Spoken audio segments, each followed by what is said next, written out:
ಹರೇ ರಾಮ. ತಂದೆ ಏನು ಕೆಲಸದ ಒತ್ತಡದಲ್ಲಿದ್ದ. ಆಗ ಆತನ ಪುಟ್ಟ ಮಗ ಬಂದು ತಂದೆನ ಕೇಳ್ತಾನೆ, ಅಪ್ಪ ಅಪ್ಪ, 1 ತಾಸಿನ ಸಂಪಾದನೆ ಎಷ್ಟು ನಿಂದು? ಅಪ್ಪ ಸಿಡುಕಿದ, ಯಾಕೋ ನಿನಗದೆಲ್ಲ? ಆದರೆ ಮಗ ಪಟ್ಟು ಬಿಡಲಿಲ್ಲ, ತುಂಬಾಲು ಬಿದ್ದ.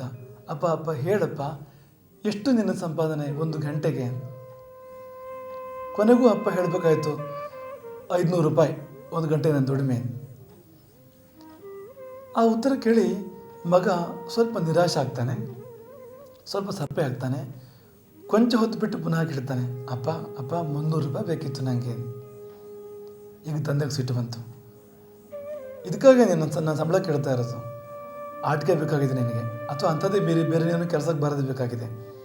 ಅದಕ್ಕಾಗಿ ನನ್ನ ಸಂಬಳ ಕೇಳಬೇಕಾ? ಎಷ್ಟು ಸ್ವಾರ್ಥಿಯೋ ನೀನು? ಸಿಡ್ಕಿದ ಅಪ್ಪ. ಆ ಮಗುಗೆ ಬೇಜಾರಾಯಿತು ಅಂತ ಅನ್ಸುತ್ತೆ. ಕೋಣೆ ಒಳಗೆ ಹೋಗಿ ಬಾಗಿಲು ಹಾಕ್ಕೊಂಡು ಮಲ್ಕೊಂಡ್ಬಿಡ್ತಾನೆ ಆತ.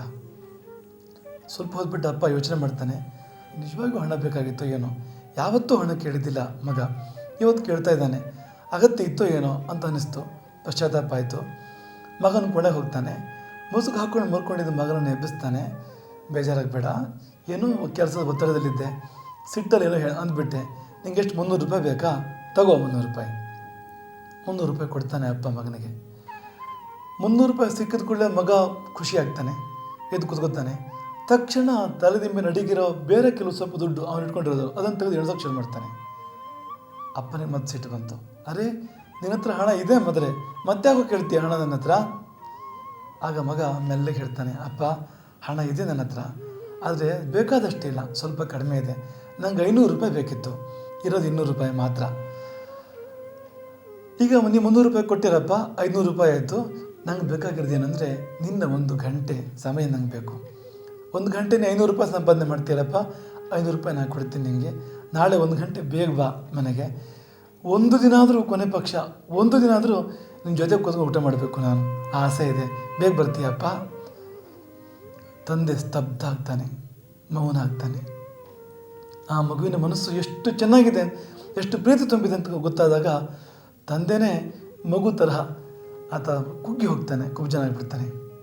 ನಿಜ, ಬದುಕಿನ ಗುರಿ ಸುಖ ನೆಮ್ಮದಿ ಹೊರತು ಬದುಕಿನ ಗುರಿ ಹಣ ಅಲ್ಲ. ಸುಖ ನೆಮ್ಮದಿಗೋಸ್ಕರ ಹಣ ಬೇಕು, ಆದರೆ ನಾವು ಹಣಕ್ಕೆ ಎಲ್ಲನೂ ಕೊಟ್ಬಿಡ್ತೇವೆ. ನಮ್ಮ ಬದುಕಿನ ಇಡೀ ಸಮಯವನ್ನೆಲ್ಲ ಹಣಕ್ಕೆ ಕೊಡ್ತೇವೆ. ಹಣಕ್ಕೆ ಸಮಯ ಕೊಡ್ತಾ ಕೊಡ್ತಾ ಮತ್ತೆಲ್ಲ ಸ್ವರ್ಗ ಹೋಗುತ್ತೆ. ಮನೆಯಲ್ಲಿ ಸಂತುಷ್ಟಿ ಕಡಿಮೆ ಆಗುತ್ತೆ. ಹಾಗಾಗಿ ಹಣಕ್ಕೆ ಸಮಯ ಕೊಡಿ ಖಂಡಿತ, ಆದರೆ ಒಂದಿಷ್ಟು ಸಮಯ ಮನೆಗೂ, ಮನಸ್ಸಿಗೂ, ಆತ್ಮಕ್ಕೂ, ಪರಮಾತ್ಮನಿಗೂ ಇರಲಿ.